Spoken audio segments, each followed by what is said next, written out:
అంటే కలిసిమెలిసి మనందరం కలిసి జీవిస్తున్నాం. హిందూ, ముస్లిం, క్రిస్టియన్ ఏ విభేదాలు మన మధ్యలో లేవు. మొదటిగా మనం అందరం ఎవరు? భారతీయులం, ఒకే తండ్రి పిల్లలం, ఒకే దేవుని సంతానం. సో మనం అందరం భారతీయులుగా, అన్నదమ్ములుగా ఒకే జెండాకి సెల్యూట్ చేస్తూ, ఒకే రాజ్యాంగాన్ని అనుసరిస్తూ చక్కగా కలిసిమెలిసి బతుకుతుంటే మత చిచ్చు రగిలించడానికి కొంతమంది చూస్తున్నారు. అందుకే కొంతమంది తెలియని అమాయకులు మీ వర్గం వేరు మా వర్గం వేరు అని కొట్టు చచ్చిపోతుంటారు. కానీ బేసిక్ గా మీరు ఆలోచన చేస్తే ప్రకృతిలో ఒకరి సహాయం లేకుండా మరొకరు బతకటం చాలా కష్టం. అవునా కదా? అందరికీ అందరూ ఏం చేయాలి? సహకరించుకోవాలి. ఒక ఆయన మాట్లాడుతున్నాడు చాలా మూర్ఖంగా, మన మతం వాళ్ళ దగ్గర తప్ప వేరే మతం వాళ్ళ దగ్గర ఏం కొనకండి అంటున్నాడు.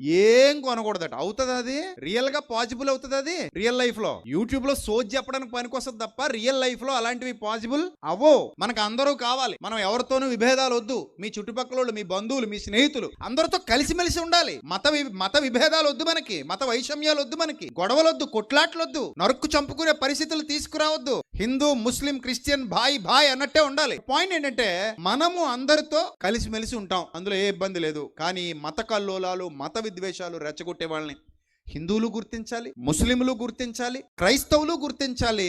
మన మధ్యనున్న మత సామరస్యం దెబ్బ తినకుండా చూసుకోవాలి. గుర్తుపెట్టుకోండి, ఏం దెబ్బ తినకూడదు? మత సామరస్యం దెబ్బ తినకూడదు. అలాంటి వాళ్ళకి వాళ్ళ స్టైల్లో సమాధానం ఇచ్చేయాలి అంతే.